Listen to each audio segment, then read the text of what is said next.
तो RTO officer के बारे में आपने कभी ना कभी तो सुना ही होगा। तो आखिरकार एक आरटीओ ऑफिसर कैसे बने और एक आरटीओ ऑफिस क्या काम करता है, क्या आपको इसके बारे में पता है?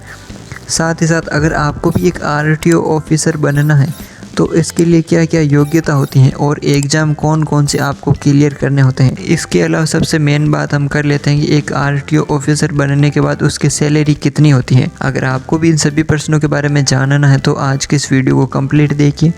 इसके बारे में मैं आपको आज के इस वीडियो में कंप्लीट जानकारी A to Z तक बताऊंगा। तो वीडियो शुरू करने से पहले चैनल को सब्सक्राइब करें। चलिए शुरू करते हैं। तो आरटीओ ऑफिसर एक प्रतिष्ठित पद होता है। इस पद को प्राप्त करने के लिए कड़ी मेहनत करनी होती है। सरकारी नौकरी का नाम सुनते ही भविष्य में सुरक्षा नाम का शब्द और भी मजबूती लेकर आता है। अगर आप भी अपना बेहतर भविष्य बनाना चाहते हैं तो इसके लिए आप आरटीओ ऑफिसर बनने के बारे में सोच सकते हैं। तो आपने अक्सर आरटीओ ऑफिसर के बारे में सुना ही होगा। अगर आपके घर में गाड़ी है या फिर आपको अपना नया लाइसेंस बनवाना है, ये सारे काम सरकारी विभाग के द्वारा होते हैं जो भारत सरकार के अंतर्गत ही आता है। ये विभाग मोटर वाहन से जुड़े अधिनियम के पालन देखने को रक्षा के लिए बनाया हुआ है। ये पूरे देश में लागू किए गए हैं। प्रत्येक राज्य प्रत्येक शहर में अपना एक आरटीओ कार्यालय होते हैं जहाँ पर सभी की जिम्मेदारी अलग अलग होती है। तो इसके बाद हम बात कर लेते हैं कि आखिर आरटीओ ऑफिसर का फुल फॉर्म क्या है।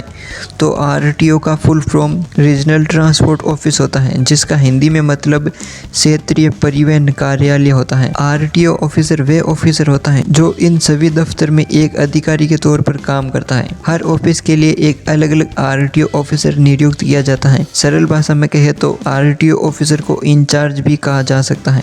आरटीओ ऑफिसर ग्रेड बी का अधिकारी होता है। ये उच्च अधिकारी में सम्मिलित होता है, जिसे अपने क्षेत्र के वाहन की जांच करने और वाहन से संबंधित सभी प्रकार के डॉक्यूमेंट्स की जांच करने का अधिकार प्राप्त होता है। अब हम बात कर लेते हैं कि आखिरकार आरटीओ ऑफिसर क्या काम करता है। अगर आप भी एक आरटीओ ऑफिसर बनना चाहते हैं तो इसके लिए आपको इस बात की जानकारी रखना बहुत ही जरूरी है कि आखिरकार आरटीओ ऑफिसर के क्या क्या काम होते हैं। तो आइए इसके बारे में आपको सारी जानकारी बताता हूँ। सबसे पहला काम है ड्राइविंग लाइसेंस। आपने अक्सर ये ड्राइविंग लाइसेंस के बारे में सुना ही होगा। तो किसी भी वाहन को चलाने से पहले हमारे पास ड्राइविंग लाइसेंस बनवाना बहुत ही जरूरी होता है और ये लाइसेंस आरटीओ डिपार्टमेंट के द्वारा ही मिलता है। ड्राइविंग लाइसेंस प्राप्त करने के लिए कुछ ड्राइविंग के टेस्ट देने भी अनिवार्य होते हैं।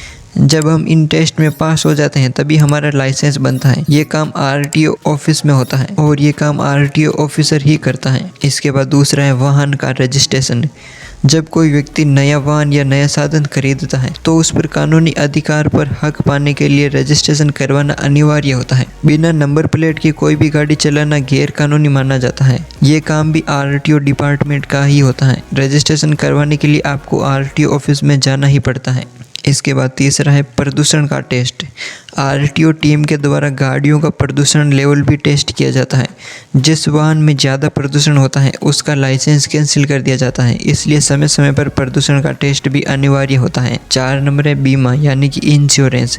अगर आप अपने वाहन का इंश्योरेंस करवाना चाहते हैं तो इसके लिए आपको आरटीओ डिपार्टमेंट में जाना जरूरी होता है। ये काम आरटीओ ऑफिसर के द्वारा ही किया जाता है। अगर आपको अपनी गाड़ी का बीमा करवाना है तो आपको आरटीओ ऑफिस में जाना होगा। गाड़ियों का पंजीकरण भारतीय सरकार के विभाग के द्वारा ही किया जाता है, जिसे आरटीओ डिपार्टमेंट कहा जाता है। लेकिन आरटीओ ऑफिसर बनने के लिए बहुत ही ज़्यादा कड़ी मेहनत करनी पड़ती है। तो आरटीओ ऑफिसर के लिए सीधा चयन नहीं होता है। इसके लिए आपको सबसे पहले आरटीओ या IMV के पद पर चयनित होना पड़ता है। इसके कुछ सालों के बाद ही आप आरटीओ के पद पर नियुक्त होते हैं। तो आरटीओ ऑफिसर बनने के लिए क्या क्या योग्यता चाहिए। तो आरटीओ ऑफिसर बनने के लिए कुछ शैक्षणिक योग्यता होना अनिवार्य होता है। सबसे पहले उम्मीदवार को 12वीं पास होना अनिवार्य है। सबसे पहले किसी भी उम्मीदवार को किसी भी सरकारी मान्यता से प्राप्त विश्वविद्यालय से ग्रेजुएशन में पास होना जरूरी है।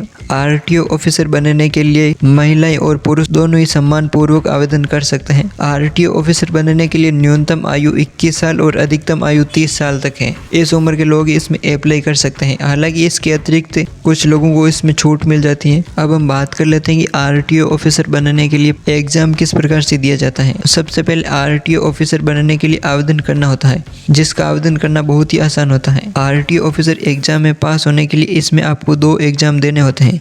जैसे कि एक मेंस और एक प्री होता है। इसके बाद हम बात कर लेते हैं कि आरटीओ ऑफिसर बनने के लिए शारीरिक परीक्षण। इसमें आपको लिखित परीक्षा पास होने के बाद फिजिकल टेस्ट होना अनिवार्य है। फिजिकल टेस्ट कंप्लीट होने के बाद आपको मेडिकल टेस्ट करवाना होता है। हम बात कर लेते हैं आरटीओ के मेडिकल टेस्ट में, तो आपको घुटने, पैर फ्लैट, अंगूठा में हेलिक्स, हड्डियों में कहीं असमानता, पैर धनुषाकार, जोड़ों में कहीं भी असमानता, छाती अंदर धसी हुई ना हो, उभरी और स्वस्थ मसल्स और कई प्रकार की जांचें मेडिकल टेस्ट के अंदर करवाई जाती हैं।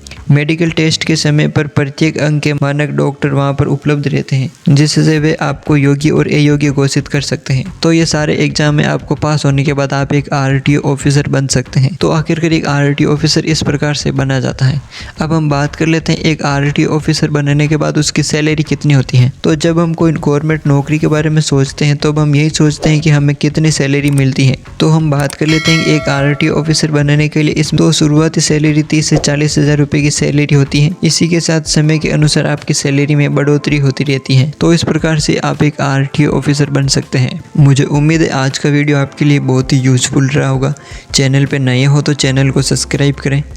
मिलते हैं जल्दी नेक्स्ट वीडियो में, तब तक के लिए जय हिंद।